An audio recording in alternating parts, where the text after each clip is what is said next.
ने निर्णय लिया कि जो भी बिहार के शिक्षक हैं वो हमारा एक परिवार का सदस्य है और जो भी शिक्षक की डिमांड होगी उनके जितने लीडर हैं सभी लोगों को हम लोग सदन समाप्त होगी उसके बाद हम लोग बैठेंगे और जितनी नियम संगत उनकी मांग होगी हम उस पर चर्चा करेंगे। हम उसके लिए महोदय काम कर रहे हैं। भाजपा सरकार जितने वर्ष तक इन लोगों ने शासन किया एक भी बिहार के किसी शिक्षकों के बारे में इन लोगों ने नहीं सोचा। अभी जब महागठबंधन की सरकार बनी है महोदय, माननीय मुख्यमंत्री और उप मुख्यमंत्री के नेतृत्व में यह तय हुआ है कि जितने शिक्षक हैं जो भी उनकी मांग होगी हम नियम संगत उसको जो है पूरी मांग पे हम लोग विचार करेंगे। महोदय, अब जो है कुछ लोग बिहार में शांति भंग करना चाहते हैं और कुछ लोग उसको उस्का करके नेतागिरी करा रहे हैं जिससे बिहार के तमाम गरीब गुरबा दलितों के बच्चों का पढ़ाई प्रभावित हो रहा है। इस पे इन लोग विचार महोदय नहीं करते हैं। इस पे विचार करना चाहिए और हम लोग इन लोग लालच में नहीं रहे, सदन में हल्ला करके परिषद में और बाहर मीडिया को दिखाना चाहते हैं। नेता विरोधी दल महोदय, आप बैठिए, आप स्थान ग्रहण कीजिए। अध्यक्ष महोदय, आप स्थान ग्रहण मैं कीजिए। आसन का सम्मान करता हूँ। नेता विरोधी दल खड़े हैं, आप स्थान ग्रहण कीजिए। आसन संरक्षक है आप महोदय। स्थान आसन ग्रहण से कीजिए। नेता विरोधी दल को बोलने का परंपरा भी रहा है महोदय। कल के तिथि में जो असंसदीय भाषा का बात कहा गया तो वो शब्द कहीं से नहीं था।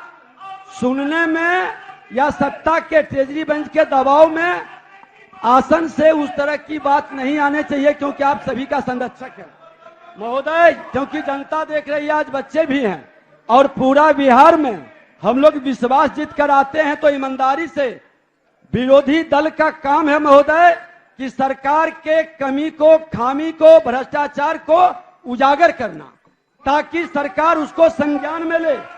आप स्थान ग्रहण कीजिए महोदय। महबूब साहब, आप स्थान ग्रहण कीजिए। मैं नेता विरोधी दल को मैं पुकार दिया हूं, आप स्थान ग्रहण कीजिए। मैं कहना चाहूंगा, माननीय मुख्यमंत्री जी बैठे हैं कि पहली कैबिनेट आप स्थान ग्रहण कीजिए। को नौकरी देने का वादा करने वाला आप अपना बहुत वादा सजग भूल क्यों गए? सदस्य हैं, अपना राज्य के स्थान युवाओं को ग्रहण कीजिए। पुलिस से पिटवा रहे हैं।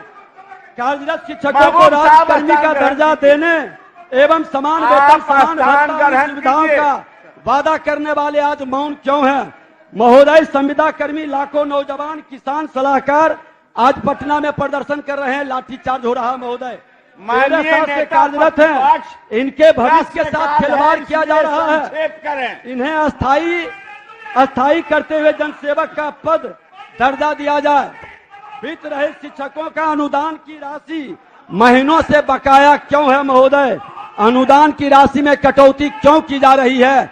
और महोदय, माननीय मुख्यमंत्री जी, आपके भ्रष्टाचार का जीरो टॉलरेंस पर पूरा बिहार और देश दीवाना था। आज भ्रष्टाचारियों से समझौता क्यों? शिक्षक नेताओं के साथ बैठकर बातचीत करेंगे तो 15 तक ही फॉर्म फिल करने का डेट है। ऐसे में शिक्षक क्या करें? देखिए, छलावा है। माननीय मुख्यमंत्री जी जो है ना छलावा कर रहे हैं, लोगों के साथ जो है धोखा कर रहे हैं और शिक्षकों के साथ धोखा कर रहे हैं। नहीं करना चाहिए धोखा। इनको पूरे जो है शिक्षक की जमात जो हैं, जो अब शिक्षक के अभ्यर्थी हैं, हमारे संस्कृत शिक्षकों का पेमेंट लंबे समय से नहीं मिला है। बताइए, 5 महीना से पेमेंट के लिए तरस रहे हैं वो। उनको ये समझ में नहीं आ रहा है कि उनके जीवन यापन कैसे होंगे, कैसे। जिस तरह से आप मदरसा और संस्कृत को एक साथ लेके चलते थे पहले, आज संस्कृत को आपने इस तरह से मतलब दरकिनार किया जैसे अछूत होता है उनके लिए, अछूत की तरह आपने संस्कृत को दरकिनार कर दिया है। तो इन सब मामलों को देखते हुए ऐसा लगता है जैसे कि माननीय मुख्यमंत्री तानाशाही के रवैये पर उतर गए हैं और इस तरह से तानाशाही जो कर रहे हैं, हिटलर का तानाशाही नहीं चलेगा तो माननीय मुख्यमंत्री नीतीश कुमार का नीतीश शाही कैसे चलेगा, आप जानना चाहते। और ये जो हमारा ये सभी शिक्षकों और शिक्षक अभ्यर्थियों से आग्रह है कि आप जो अपना एजेंडा सेट करके चल रहे हैं वो सेट रखें और यदि माननीय मुख्यमंत्री को कुछ देना होता है तो हाउस में क्या दिक्कत है उनको? आपको हाउस में डिबेट करवाइए, उसमें आप दीजिए, हाउस में देना है तो। नियोजित शिक्षकों को राजकर्मी का दर्जा के लिए हम मांग कर रहे हैं तो आप हाउस में दीजिए ना भाई, कहिए ना कि आप घोषणा कीजिए। आपको घोषणा करने में क्या दिक्कत है? इसका मतलब साफ है कि आप नहीं देना चाहते हैं नियोजित शिक्षकों को राजकर्मी का दर्जा। लेकिन आप जान लीजिए कि आपको हर हाल में नियोजित शिक्षकों को राजकर्मी का दर्जा देना होगा, कोई उपाय नहीं है। इसलिए कि नियोजित शिक्षक आज लंबे समय से जो मांग कर रहे हैं, तेजस्वी जी आपसे मैं जानना चाहते हैं, आपसे मैं जानना चाहता हूं कि आप जो चुनाव के पहले वादा किए थे कि भाई नियोजित शिक्षकों को राजकर्मी का दर्जा देंगे, तो क्या हो गया आपका दर्जा का? कहां चला गया दर्जा? आप क्यों नहीं दे रहे हैं? आप तो मैनिफेस्टो में करोड़ों करोड़ लोगों को मैनिफेस्टो छपवा के बंटवा रहे थे, आप हजारों भाषणों में कहे, तो अब क्या हो गया? इसलिए हम एक ही बात कहना चाहते हैं कि राजकर्मी का दर्जा का जो मांग है उनको देना चाहिए, वादा खिलाफी नहीं करना चाहिए। पूरा बिहार की जनता जान गई है कि सिर्फ और सिर्फ नीतीश कुमार को हटा के उनका एक ही मंशा है, कैसे गद्दी पर। आप जुड़े हुए हैं जीएम एजुकेशन में, आप जान रहे हैं कि विधानसभा का सत्र चल रहा है, उसमें कृषि मंत्री कह रहे हैं कि सत्र समाप्त होने दीजिए, और सत्र समाप्त होते ही महागठबंधन के मुखिया और उप मुखिया जो विधि सम्मत होगा वह सारी सुविधाएं देने का काम करेगी शिक्षक अभ्यर्थियों को, नियोजित शिक्षकों को। और साथ ही कह रहे हैं कि शिक्षकों के जनप्रतिनिधि के नेता और मुखिया और उप मुखिया के साथ एक बैठक होगी, और जो भी नियमावली सम्मत होगा उसकी सारी सुविधाएं दी जाएगी। और दूसरी तरफ यह कह रहे हैं कि भारतीय जनता पार्टी जो एक राजकीयकृत दर्जा देने की मांग कर रही है, उसे यह भी मांग करना चाहिए कि केंद्रांश की राशि क्यों नहीं दे रही है भाजपा केंद्र की सरकार, जिससे नियमित समय पर पेमेंट नहीं हो पा रहा है शिक्षकों का।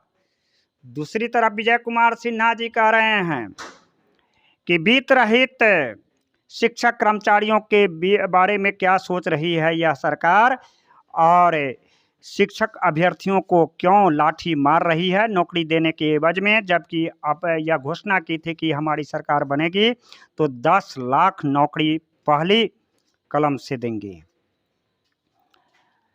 बीजेपी के एमएलसी जीवन कुमार कह रहे हैं कि मुख्यमंत्री को अगर देना ही है तो हाउस में क्यों नहीं डिबेट करते हैं। हाउस में इस बात को डिबेट किया जाए, चर्चा किया जाए कि सही में वह शिक्षकों का राजकर्मी का दर्जा देना चाहते हैं या नहीं। इस बीच की धुरी में पिसा जा रहा है, अभ्यर्थियों की अधिकतम उम्र की चर्चा दब रही है। एक तरफ सरकार कहती है कि साइंस ग्रेजुएट टीचर्स का अभाव है, दूसरी तरफ अधिकतम उम्र के सीमा के आर पर साइंस ग्रेजुएट टीचर्स को आगामी परीक्षा में रोके जा रहा है। आप जुड़े हुए हैं जीएम एजुकेशन में, सुनिए कि कृषि मंत्री, विपक्ष के नेता विजय कुमार सिन्हा जी और बीजेपी एमएलसी नवीन कुमार क्या कह रहे हैं। धन्यवाद। आपका साथी त्रिपुरारी झा।